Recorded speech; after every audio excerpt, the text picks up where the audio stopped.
Olá, seja bem-vindo ao programa Orvalho da Catedral Presbiteriana do Rio. Essa é mais uma mensagem de Deus para o seu coração.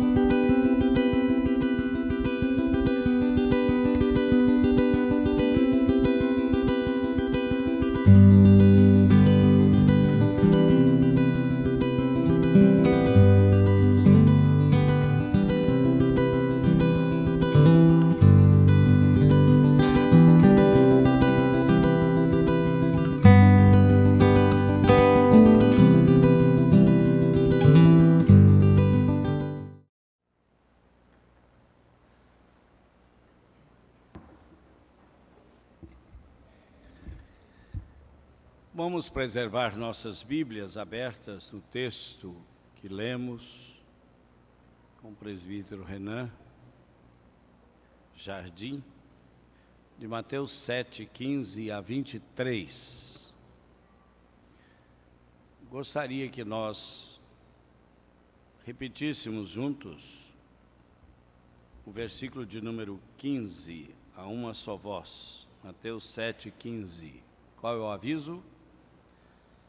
Acautelai-vos dos falsos profetas, que se vos apresentam disfarçados em ovelhas, mas por dentro são lobos roubadores.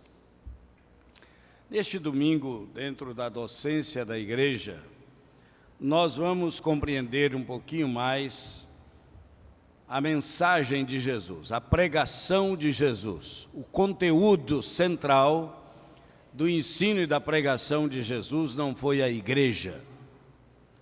Jesus não pregou igreja. Jesus pregou a doutrina do reino. Se nós pensarmos apenas na palavra reino, para que haja um reino é preciso existir um rei ou uma rainha. Precisamos ter súditos. Precisamos ter um espaço onde o rei domina e reina e exerce a sua autoridade. Então, o conceito de reino foi tomado por empréstimo de um sistema monárquico de governo, onde, na verdade, o rei é soberano. Então, o cerne da doutrina da soberania de Deus está exatamente na compreensão da sua realeza. Ele não é apenas o rei de Israel, o rei dos judeus. Embora no tempo da crucificação os judeus reclamaram, dizendo para o governador Pôncio Pilatos: não escreva Jesus Nazareno, o rei dos judeus, e sim que ele diz ser rei dos judeus. Esta rejeição de Jesus como Messias, como Rei, como Soberano, como Senhor, fez com que houvesse uma temporária rejeição dos filhos de Deus, dos judeus. Quem diz isto é o Evangelho de João, no capítulo 1, versículos 12 em diante. Veio para o que era seu, os judeus, seu povo, e os seus não o receberam. Então, ao rejeitar Jesus como Rei dos judeus, ao rejeitar a soberania de Jesus como Filho de Deus e Deus verdadeiro, eles estavam consequentemente sendo excluídos, rejeitados temporariamente. Para entender esse assunto do parêntese judaico, é preciso que você tome a sua Bíblia e leia meditando os capítulos 9, 10 e 11 da Epístola de Paulo aos Romanos. Ali você vai compreender porque está escrito literalmente que foi uma temporária rejeição dos judeus para acontecer a inclusão dos gentios. Quando se completar o número dos gentios, que são eleitos e escolhidos, então haverá uma reabertura para que Israel também possa ser reincluído através do Messias, através de Jesus Cristo, porque não há nenhum outro nome dado entre os homens pelo qual importa que sejamos salvos, a não ser o nome de Jesus Cristo, o eterno Filho de Deus. Então pode estar certo, quando a Bíblia diz que todo joelho vai se dobrar e toda língua vai confessar que Jesus Cristo é o Senhor, é verdade. Então é importante nós guardarmos esse conceito de reino. O Evangelho de Mateus é chamado o Evangelho do Reino. Então ele usa a expressão reino dos céus. Isso tem a ver com a procedência do Rei Jesus.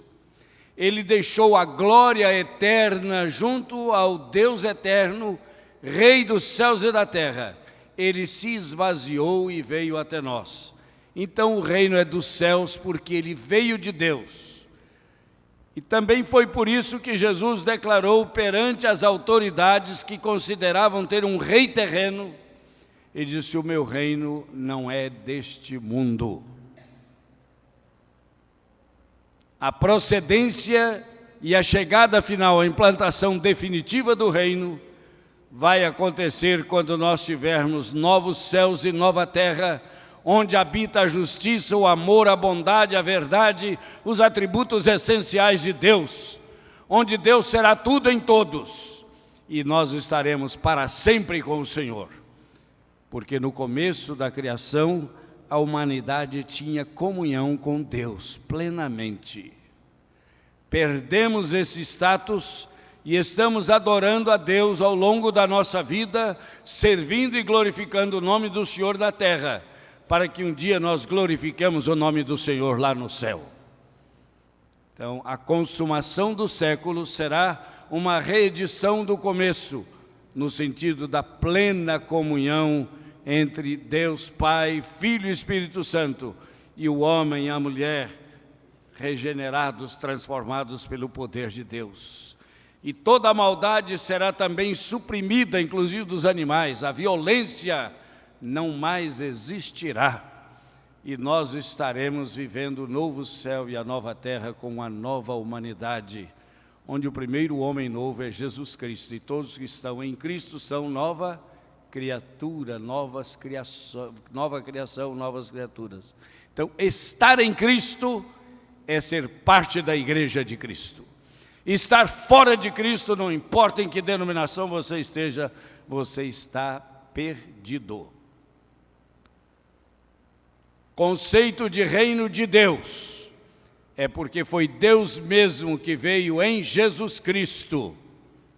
Ele se fez carne e habitou entre nós. Nós não dividimos a Santíssima Trindade, nós cremos na triunidade de Deus. E cremos também que a Trindade estava presente na criação, presente e explícita no batismo de Jesus, presente na bênção apostólica com a qual sempre se despediu os remidos do Senhor. Então nós temos esta absoluta tranquilidade de que Pai, Filho e Espírito Santo agem. Nós tivemos a era do Pai como Criador, a era do Filho como Redentor e a era do Espírito Santo, que é a nossa era agora. Vivemos a era do Espírito Santo. E a função do Espírito Santo é levar-nos a glorificar a Jesus. Somos, como igreja, membros do corpo de Jesus. Quando o Espírito nos move à adoração, nós nos unimos como membros do corpo de Cristo e adoramos aquele que está sentado no trono por toda a eternidade. E cada culto, nós estamos nos preparando para a verdadeira adoração, que será o culto que agrada a Deus, é aquele culto que entra em sintonia com a vontade de Deus, com a adoração do céu e com a adoração da própria criação. Então esse é o culto que agrada a Deus. Nós vamos analisar um pouco esse texto no contexto do senhorio de Jesus Cristo sobre a nossa vida, sobre a vida da nossa família, sobre a vida da igreja, sobre a vida do nosso país e de todos os países, planetas e galáxias existentes. Ele é o Senhor do universo. É amplo? Não tem problema. Deus é maior. do que tudo aquilo que nós podemos pensar, falar ou expressar. Ele é soberano sobre a terra. Então Jesus, nesse texto do Evangelho, ele está nos avisando a respeito de alguns riscos que nós podemos correr quando nós perdemos a dimensão do reino e ficamos só na denominação.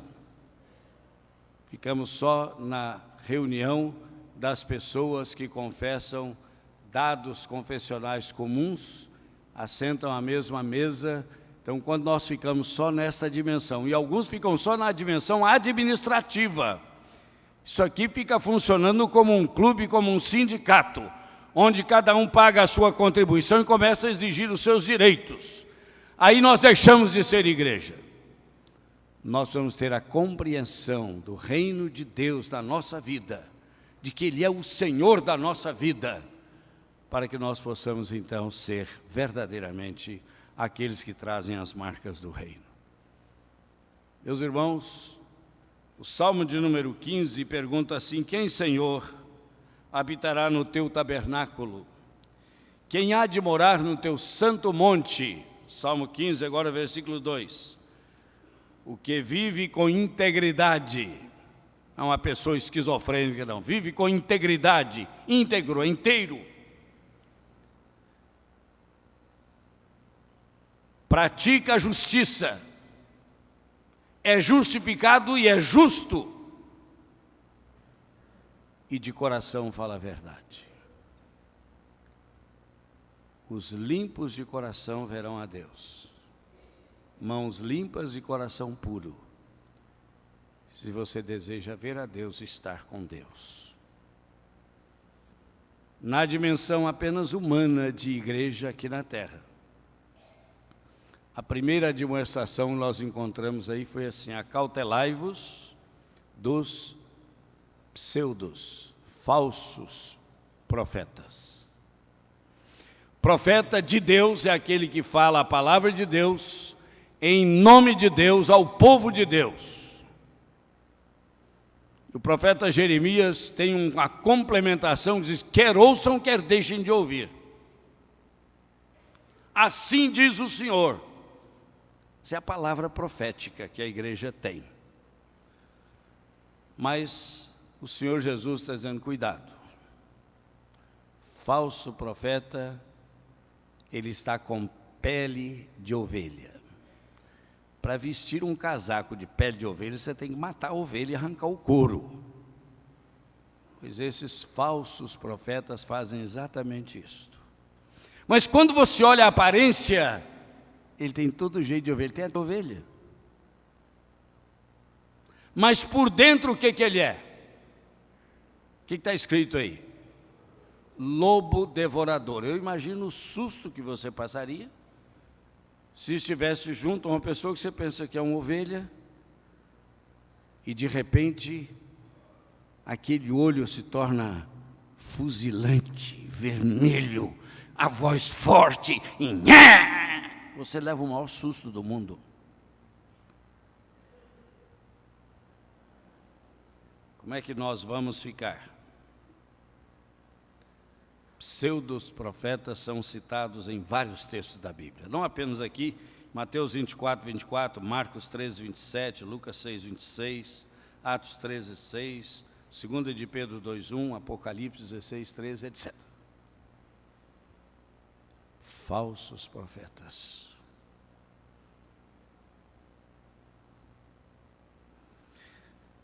Eles estão disfarçados de ovelhas, aí que é perigoso.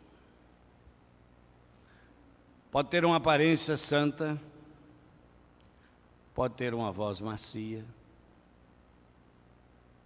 ser agradável, até que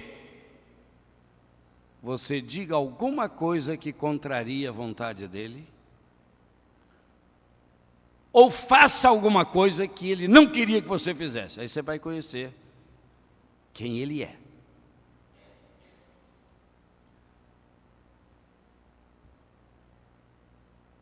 Mas nem sempre. Vamos fazer um pequeno aviso aqui. A pessoa ser veemente significa que ele é lobo. Às vezes é preciso ser veemente mesmo, porque a pessoa precisa ser íntegro, ter integridade diante de Deus. Integridade é falar a verdade, é ter coerência entre o que você pensa, o que você fala e o que você faz. A dificuldade é quando a pessoa ensina uma coisa e pratica outra. Temos que ser coerentes. Meus irmãos, eu fui lendo o comentarista e ele foi falando de alguns outros pseudos. Ele falou de pseudos apóstolos, apóstolos falsos, que se declaram apóstolos e não são. Ele falou de pseudos mestres, falsos mestres, e o perigo do falso mestre é que ele traz um falso ensino. Daqui a pouco, ao mencionar os outros falsos aqui, nós vamos dar alguns exemplos de falso ensino e você vai ficar assustado. Você vai dizer, interessante, eu já ouvi isso. Pseudofaladores. Quando o apóstolo trata em 1 Timóteo 4, 1 e 2, dos falsos obreiros, ele fala a respeito daqueles que são faladores, são mentirosos, porque são apóstatas da fé, mas ainda sabem o discurso da fé. Não sei se você já encontrou ou já soube de alguém que é apanhado num crime e sabe recitar textos bíblicos. E quando a pessoa está sendo assaltada e a pessoa declara uma palavra da palavra de Deus, às vezes o assaltante, que é um crente desviado, ele interrompe o assalto.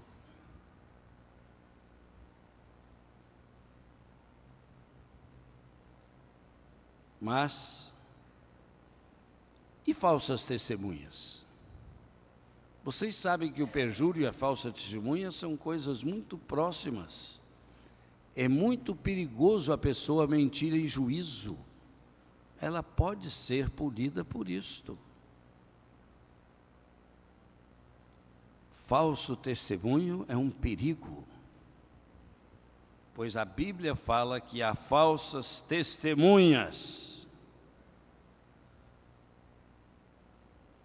No Evangelho de Mateus fala inclusive de falsos cristos.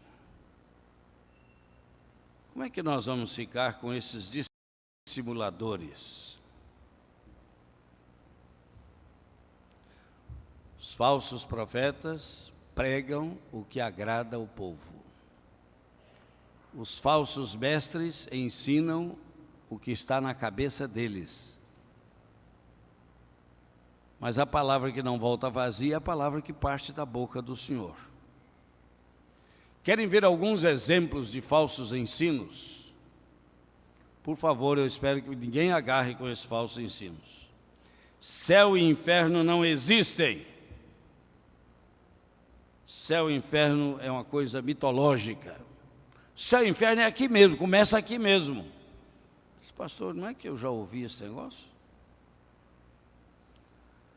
Uma segunda afirmação: um Deus de amor não permitirá penas eternas por falhas temporais. Tem uma gradação de pena, até na justiça tem. E aí, em torno da discussão de penas eternas, você vê igrejas divididas. Falsos ensinos. Outro falso ensino: Satanás é um mito. Não existe Satanás, não. Não há uma declaração que ele fica mais feliz de ouvir, é esta. Porque ele é enganador, ele é mentiroso. Mas houve um teólogo que foi questionado profundamente perante um concílio da igreja dele, porque ele disse que não cria em Satanás. Você diz, fizeram bem, tinha que pegar mesmo. Mas cuidado para você não ser meio apressado. Sabe por quê? Quando aquela comissão de julgadores perguntaram a Rudolf Bultmann: é verdade que você não crê no diabo? Você, claro que não, e nem a igreja pode crer. Ele é mentiroso, como é que você vai crer num mentiroso? Aqueles teólogos começaram a botar a viola no saco. Então você agora já está sendo provocado a perceber que não é tão simplório a gente mostrar o que a palavra de Deus ensina. Pecado, gente, isso é apenas uma coisa cultural. Falso ensino, hein? Pecado é uma enfermidade, não tem nada a ver com o sentimento de culpa. Através de um bom tratamento psiquiátrico, psicológico, psicoterapeuta, você vai se livrar desse sentimento de culpa. Pastor Guilhermino, não continue dando exemplo não, daqui a pouco eu já estou bem perdido aqui. Graças a Deus que é só para ilustrar o perigo de um falso profeta, de um falso irmão, de um falso mestre.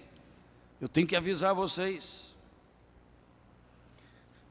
Falso mestre, ele ensina assim: o indivíduo não tem responsabilidade pelos seus pecados.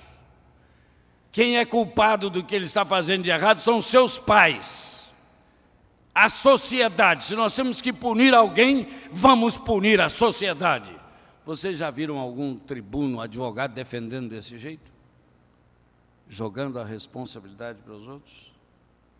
Falsos ensinos e falsos mestres, não há nada mais perigoso do que isso. Estejamos atentos, meus irmãos. Não vou citar mais exemplos, não. Tinha mais uns 2 aqui. Cuidado com as distorções da palavra de Deus. Há uma frase que me deixa sempre incomodado quando alguém está pregando e diz: o que Jesus quis dizer aqui é o seguinte. Mas peraí. O que Jesus quis dizer é o seguinte? Não, ele diz o que está dito.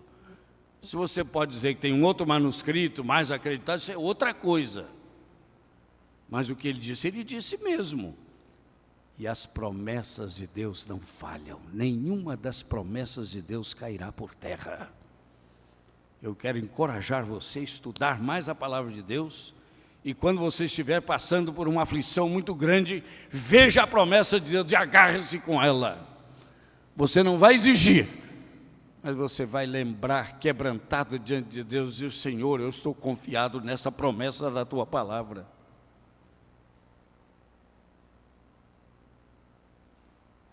Nós estamos aqui como igreja para cuidar do ensino verdadeiro, coerente com a palavra de Deus. Segundo lugar, pergunta que impõe essa: como é que eu vou discernir o falso do verdadeiro? Falsos mestres, falsos irmãos, falsos apóstolos, falsos críticos, eu estou perdido. Sabe como foi que Cristo ensinou? Você se lembra, não lembra desse texto? Deve estar lembrado. Se não está, vamos lá no texto, tá bom? Vamos lá no texto, o que diz no versículo 16? Leiamos juntos. Pelos seus frutos os conhecereis. Ele ilustra com 2 exemplos. Uma árvore má produz maus frutos. Uma árvore boa produz bons frutos. Simples de discernir. A árvore até pode ser parecida, mas quando você experimenta o fruto, aquilo que é a prática de vida, você consegue discernir. Versículo de número 19 diz: toda árvore que não produz bom fruto é cortada e lançada no forno. Somente o dono da seara pode cortar alguém da seara. Nós devemos lutar para que a pessoa encontre o lugar do arrependimento e colocar em prática Mateus 18, 15 em diante, como se deve tratar o irmão faltoso. Quando você faz isso, esteja certo de uma coisa: você não vai considerá-lo como fariseu e publicano. Enquadre-o dentro da palavra de Deus. E você sabe o que acontece? Uma experiência de 44 anos de ministério, caminhando para 45, quando você chama a pessoa para dentro da palavra e ele quer continuar vivendo em pecado, às vezes ele tem um pouquinho de vergonha na cara. Sabe o que ele faz? Ele pede afastamento da comunhão da igreja. E sabe o que o pastor diz? Esse afastamento não é licença para pecar, porque pecado tem um salário só: O salário do pecado é a morte. Você precisa encontrar quebrantamento e lugar de arrependimento e não se afastar da igreja.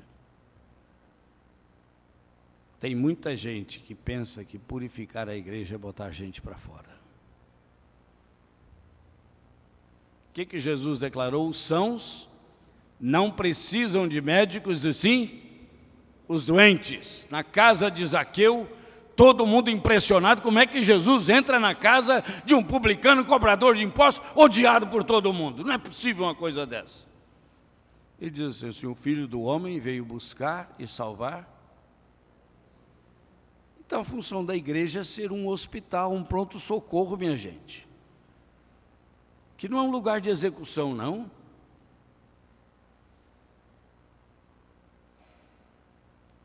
Nunca me arrependi de estender a mão ao caído e fazer força para colocá-lo de pé. Ele cai de novo. A gente insiste. Discipulado é isso, meus irmãos. No nosso livro, Sua Igreja Pode Crescer, nós colocamos lá um dos princípios para o crescimento da igreja, sabe qual é? Igreja com excesso de disciplina mata. Igreja sem disciplina morre. Nós precisamos de equilíbrio. Disciplina bíblica, curativa, que visa a recuperação do faltoso e a glória de Deus. Nós cremos e procuramos praticar assim. Por isso estamos caminhando nesse discernimento do falso e do verdadeiro. Moramos nos Estados Unidos por 2 anos. De maio de 1970 até maio de 1972.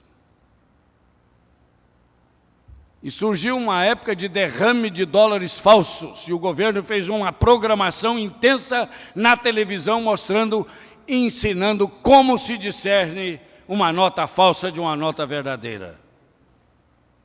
Pensa que eles deram as características da nota falsa? Mostrou a tessitura, olha aqui, olha desse jeito? Não. Ele colocou todos estavam sendo treinados a conhecer as características, os detalhes de uma nota verdadeira. De tal maneira que quando você pega um dinheiro falso, até pela lisura do papel, o atrito do papel, detalhe que é imperceptível para o falsificador, ele é capaz de discernir. Porque ele está acostumado com a verdade. Ele não aceita o falso.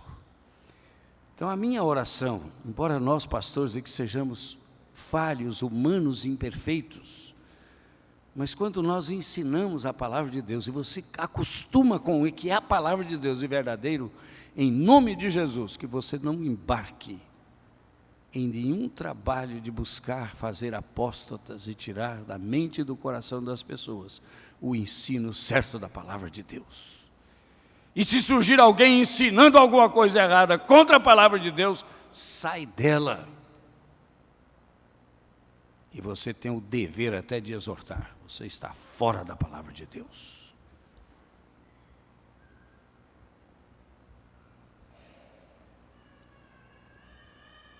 Que a pessoa pensa, que a pessoa fala e como a pessoa vive. Ler pensamento você não consegue, mas quando você escuta a palavra, você entende. E se não entender, pergunta, é isso mesmo que você está querendo dizer? Mas quando você vê a maneira como uma pessoa age, não precisa de explicação, não. Isso é um efeito demonstrativo. Eu quero ver os membros dessa igreja sendo testemunhas tão fiéis do Senhor Jesus, que a pessoa é capaz de dizer o seguinte, olha, você é cristão, até pelo seu modo de falar. Eu nunca vi alguém devolver um troco errado, a favor dele não. Mas você fez isso, você só pode ser um crente.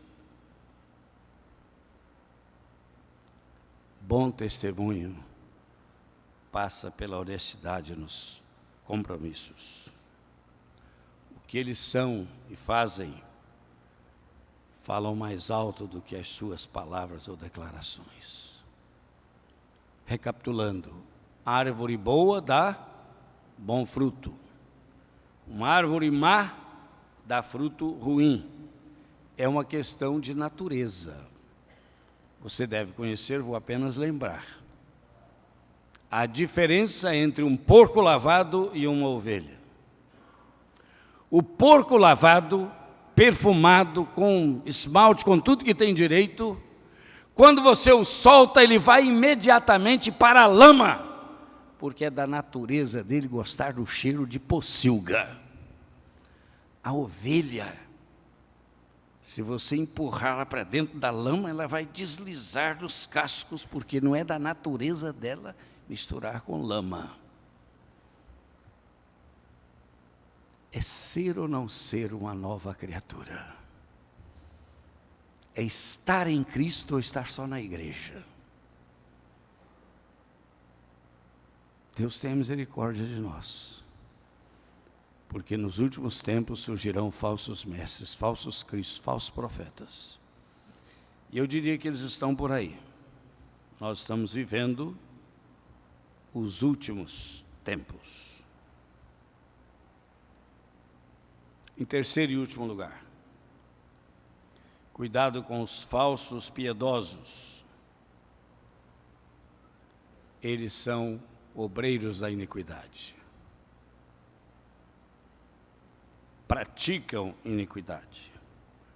O texto diz, Mateus 7, 21 a 23, nem todo que me diz Senhor, Senhor, entrará no reino dos céus. Somente os limpos de coração verão a Deus.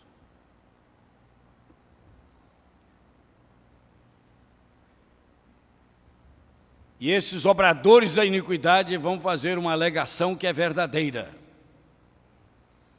No livro dos Atos dos Apóstolos, a história da igreja conta a respeito dos filhos de um certo judeu chamado Seva, que eram exorcistas ambulantes. Iam de lugar em lugar, quando havia qualquer manifestação, ele está amarrado, em nome de Jesus.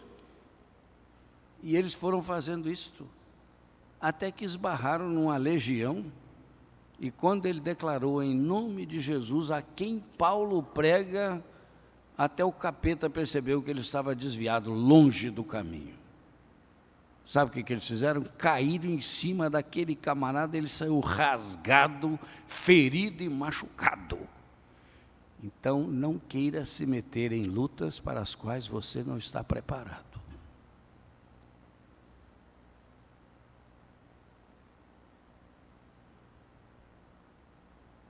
Precisamos ter muito cuidado, meus irmãos. Em teu nome expelimos demônios. Pode acontecer. Em teu nome fizemos milagres. O livro está errado, nós não fizemos.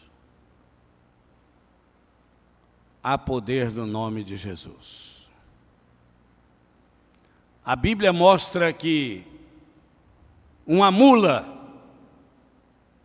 que é o produto do cruzamento de um jumento com uma égua, uma mula falou a palavra de Deus, viu o anjo de Deus e o profeta, que era profeta de Deus, não viu. Isso fez com que numa reunião de pregadores, uma grande assembleia, o mensageiro daquela noite era um pregador muito conhecido, e ele chegou assim, os outros foram cumprimentando, você é o pregador, não, hoje entre vocês eu me sinto como a mula de Balaão. O que é isso, colega? Não fala isso. É verdade, é assim que eu me sinto mesmo. E aí os outros queriam convencê-lo a mudar o discurso. Eu prefiro ser comparado com a mula de Balaão do que com o falso profeta. Porque o Balaão não ouviu a voz de Deus e nem viu o anjo do Senhor, mas a mula viu. E a mula pregou para o profeta. Meu pai do céu, quando ele falou assim, os outros todos colocaram, se recolheram na sua insignificância assim, colega, Sinto muito, mas o senhor tem razão. Isso é diferente de uma palavra de um ex-presidente aqui da nossa UMP, Rio, Ilhanker Eringer, grande amigo meu. Convida uma pessoa para falar na devocional da mocidade, o camarada estava muito nervoso. Disse, rapaz, não preocupa não, Deus fala até pela mula do balão, por que não vai falar por você? Entra firme. E o camarada ficou ofendido, mas aquele pregador que conhecia bem, não ficou ofendido. Pelo contrário, ele mesmo falou que se sentia assim.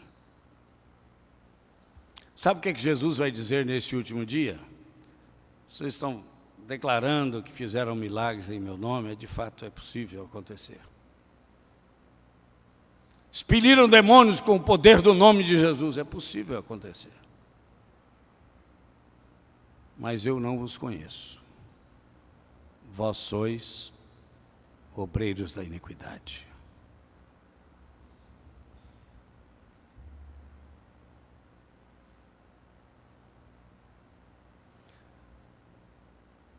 Para realizar esta obra de Deus, é preciso fazer a vontade de Deus.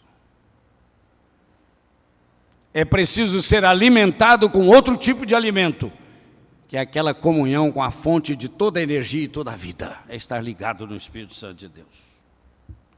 É preciso fazer a obra para agradar a Deus e não aos homens.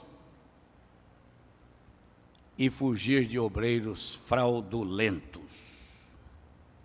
Nunca vos conheci. Apartai-vos de mim, vós que praticais a iniquidade. É aí que você conhece e separa o falso do verdadeiro. Só para terminar mesmo. O relógio ficou escondidinho aqui, já passamos bem uns 15 minutos. Separar o joio do trigo não é agora. Deixai-os crescer juntos até a colheita. Na colheita, trigo solta espiga, joio só tem palha. Corta, amarra e joga na fornalha. Nada julgueis antes do tempo. Que Deus nos abençoe. Amém. Como é bom ouvir a palavra de Deus. Venha nos visitar. A nossa igreja fica situada na rua Silva Jardim 23, no centro do Rio, próximo à Praça Tiradentes. Que Deus o abençoe e até a próxima.